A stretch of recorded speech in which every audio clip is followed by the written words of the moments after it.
On today's show, the internet runs out of news. This is the Apple Daily. So it seems like we were one of the earliest channels to talk about the October 13th confirmation that kind of came through Eddy Cue by accident because somebody that was on the call with him leaked it, which is great for me because it means we got loads of views yesterday, and I'm really happy about that because we are a very small channel and I'm trying my best to grow it. I'm still on...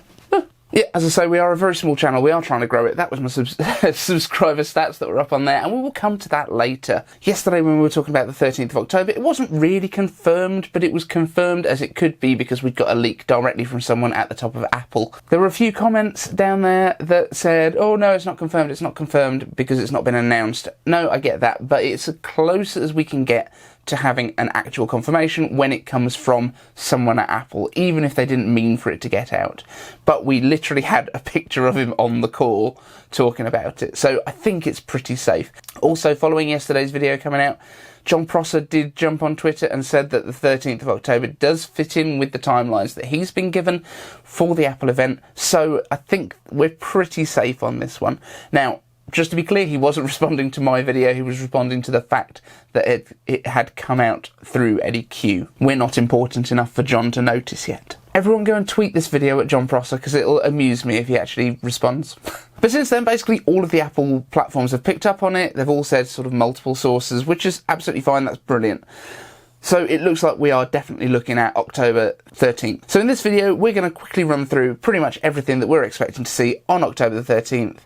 And whether there might be two events this fall or just the one. My name's David for Living on iPad, and I simplify Apple so that everything just works for you. If you want the latest Apple news, leaks and rumours, then you should like this video, subscribe, ring the bell, and I can give you a thank you in the next video if you let me know in the comments that you did all that. So first of all, we are expecting a new HashFlag to appear around about the 28th of September. What's a HashFlag, you ask? So when they did the last Apple event, there was the little apple at the end of each line where you put in hashtag Apple event.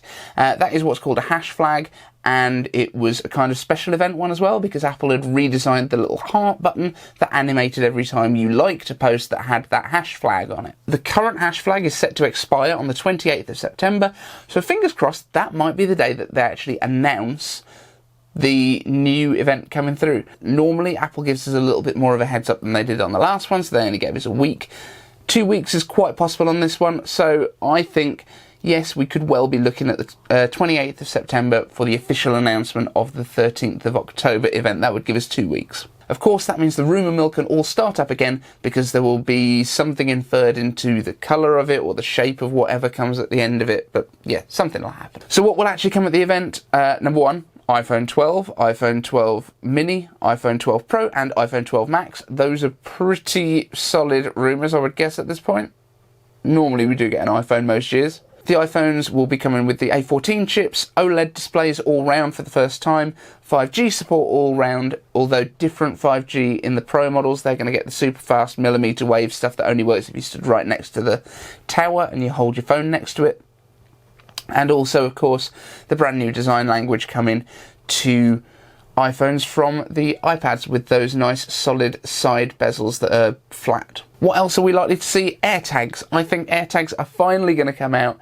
We've seen physical leaks of them that Jon Prosser has had his guys do renders from to protect his sources. We've had rumours about them for years. There's been notes in versions of iOS forever in the Find My app. Obviously, they were kind of waiting for the hardware to come out to support it, and the U1 chips that will be coming in the iPhone 12 line will support AirTags and give you the real AR kind of experience of finding your stuff that's down the side of the couch.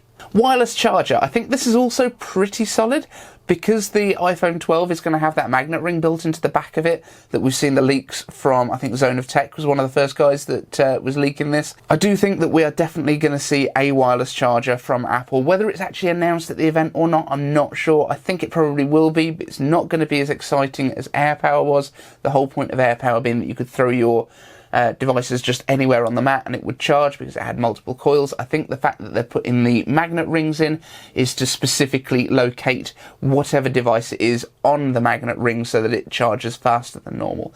I think we might also see some innovations from Apple with faster wireless charging than other people are doing because of that magnet ring. and because of the fact that it's going to sit specifically in the right place. Think what happens with your Apple Watch when you put it onto the charging puck.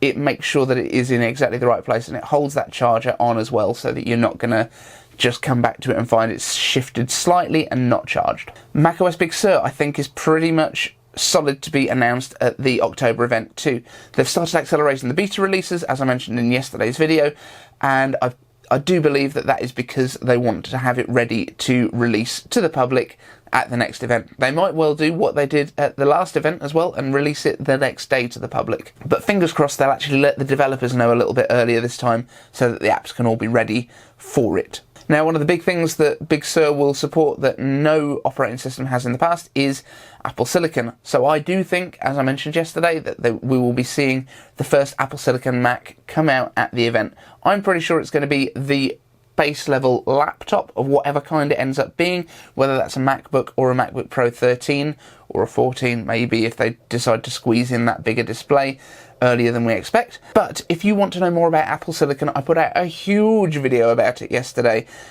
which is probably about 15 minutes long, quite a lot longer than the normal videos that I do here. Go and check it out. It is a deep dive into when we expect the different Apple Silicon Macs to be landing throughout the next year. There is also a possibility, as I mentioned in that video, of a headless Mac Mini coming, which I would love it if you could just grab a cable with the Mac Mini and use an old Mac as a display for it. I go into a bit more detail in the video. Check it out if you're interested in that. Now, we're not sure, if, as I said, if there's going to be 1 or 2 events coming for the rest of this year. If there's one event, then the stuff that I'm about to mention I would expect to be coming at that event as well. If there is 2 events, these are the things I think they will hold back for potentially a November event. AirPods Studio, I'm pretty sure they're coming. We've seen leaks, we've seen physical leaked photos, we've seen the renders that have come out from Jon Prosser and his team and some other guys, but I'm pretty sure that they will be around by the end of the year, whether it's at a full-on event or if they lump them in with the October event, I'm not sure. That could also lead to HomePod Mini, but everything has gone very quiet on that. I'm not sure if it was even something that Apple was really looking into, or if it's something that all of the leak websites wanted to have, and so they kind of made it up. But we'll find out. iPads Pro with A14X chips. Now, I mentioned a few days ago, about 5 days ago, I think, 5 days ago, something like that, that I do think iPads Pro will be coming before the end of this year with A14X, because I do think that the A14 chip is so powerful that it's kind of caught up with the iPad Pros that we had already, and once that iPad Air arrives, which is probably also going to be around about the event time, that it is going to really cannibalise the sales of the iPads Pro. I don't think Apple cares that much, but I think they would prefer to have an iPad Pro in place, that, or at least on the horizon, that is going to beat it like handily. And the A14X chip in there would do that. They're also going to add 5G. It needs the A14X system on a chip to support the 5G, so it makes all the sense in the world. We also talked about mini LED displays earlier in the week. I don't think that's going to come to this next iPad. Jon Prosser says it's not going to come to that next iPad. They're going to be rolling out, they think, next year. But you never know. So that is kind of what I'm expecting to see. If we do get the November event, they could hold back one of the Apple Silicon Macs for that. But I do definitely think we will see something in October. And next, I want to talk about subscribers, because we picked up quite a few yesterday. Yesterday we picked up probably 30 or 40 subscribers, which is great for a little channel like me. That's over 10% of what we had. But if you are one of the 88.7% of people watching this video who isn't subscribed, I would love it if you would. And if you're male, late 20s, early 30s, and watching this from the USA or India, and I've just freaked you out, don't be freaked out. You are typical of my channel. That is where most of my views come from, isn't it, John? And if you're called John and I've just actually freaked you out, think how Kevin felt before. But also, subscribe. And if you do subscribe, I do have my notification squad. This is the guys that really enjoy the channel. I love you guys so much. Subscribe, ring the bell, and let me know in the comments that you did, and I will thank you wholeheartedly in my next video. See you tomorrow.